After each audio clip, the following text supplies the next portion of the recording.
ito pa. Sa pangatlo natin topic, ito yung napapansin ho natin, mga kababayan, sa estilo ho ng mga DDS. Kasama na po yan, yung mga sila dating Pangulong Duterte. Ano?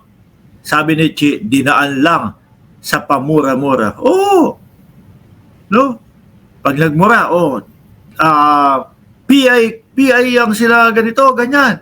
Sigawan na yung mga DDS. Duterte! Duterte! Oh. Di ba?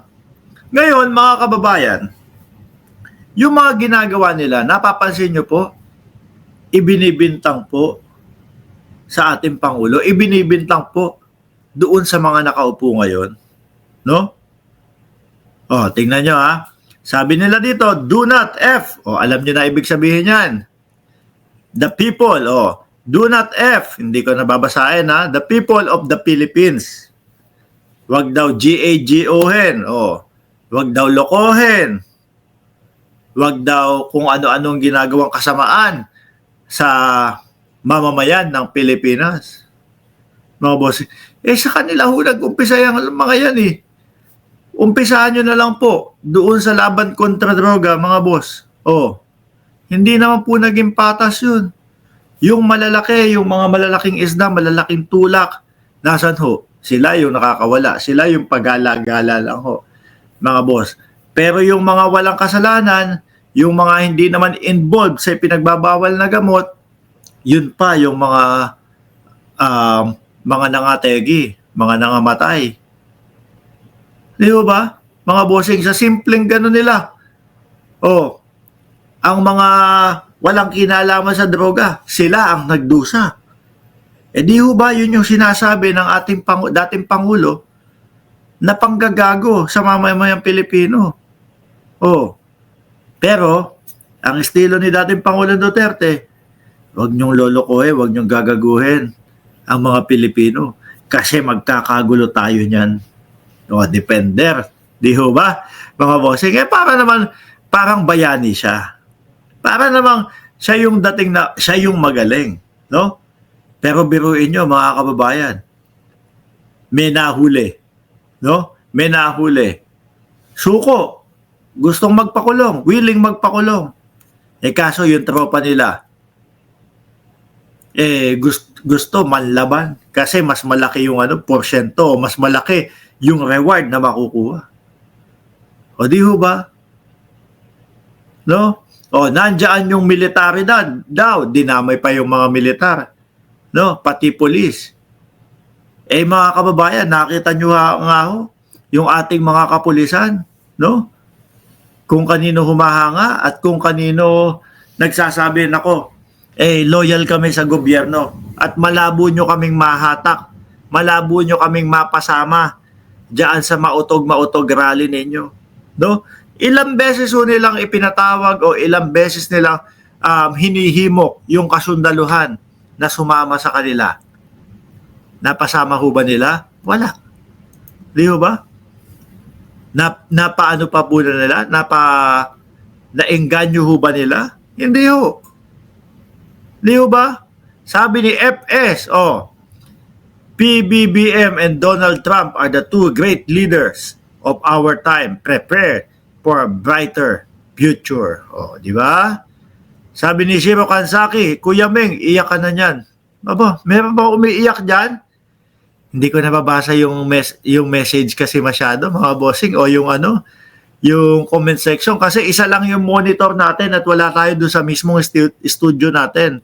Kaya yung mga comment section o yung comment dyan sa inyo ay natatakpan nitong ito yung binabasa natin o yung material natin. Tuloy ko ha. Magkakagulo tayo niyan pag ginago nyo ang mga Pilipino. Yan, di ba? Nandyan ang militar, pati pulis. Hindi papayag ng ganun. Totoo naman ho, mga boss, Chief Amo, sir. Talagang hindi papayag ang kapulisan at ang kasundaluhan na gaguhin ng taong bayan. Kaya nga ho, hindi sila sumasama dito sa mga to eh. Hindi ho ba? I know them. No, kayong mga nasa bureaucracy, better stand up straight and be counted as a true Pilipino. Kapag ka ibinalik natin sa dating Pangulong Duterte, yung kanyang anak, dating Pangulo, no? Patindigin mo naman yung Vice Presidente natin. Gusto lang namin malaman kung anong sasabihin niya patungkol doon sa West Philippine Sea. Di ba? Yung mga sinasabi ho nila, mga bossing, napakadali hong ibalik sa kanila. Bakit to? Kasi memoryado natin eh. Kasi nasa utak natin, no? Yung mga pag-ako nila, yung mga pag-amin nila na sinasabi, mga bossing, inuudyukan namin ng mga manlaban yan. Lahat ho yun, mga kababayan. Ang daling ibalik sa kanila.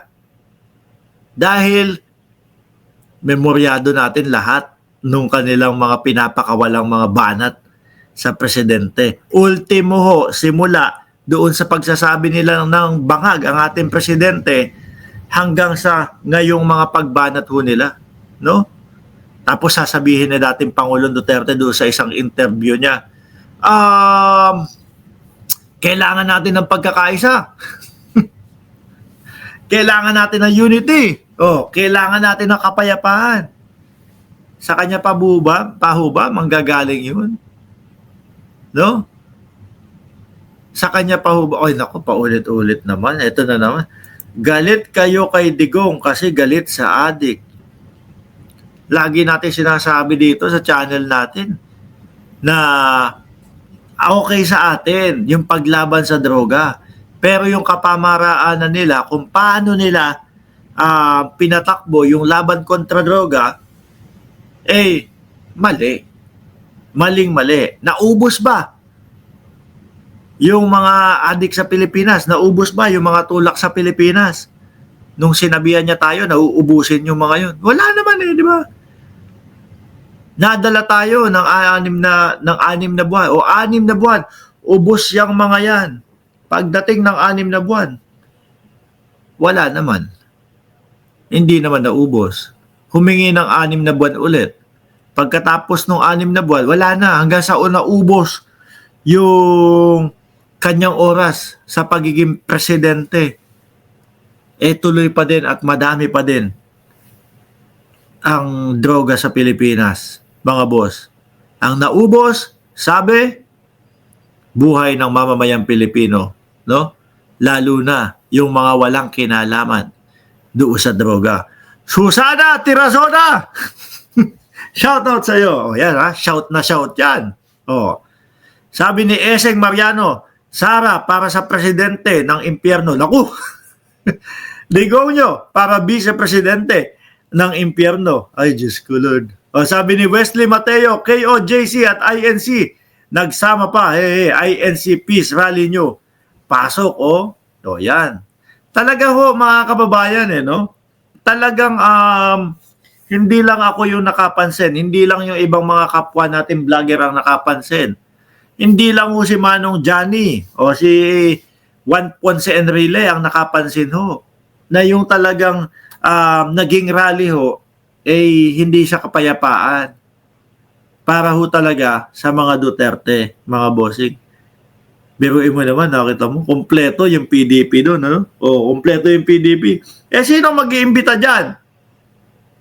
Di syempre, yung kung sino yung mga kaklose niyan, iimbitahan niya mga yan. Punta kayo, sige, wag na lang kayo magsalita, baka mahalata tayo na para sa mga Duterte talaga tong rally natin. Si Marcoleta, hindi na iwasan, di ba? Hindi na iwasan, ayun, namulitika na halata ho talaga, mga kababayan.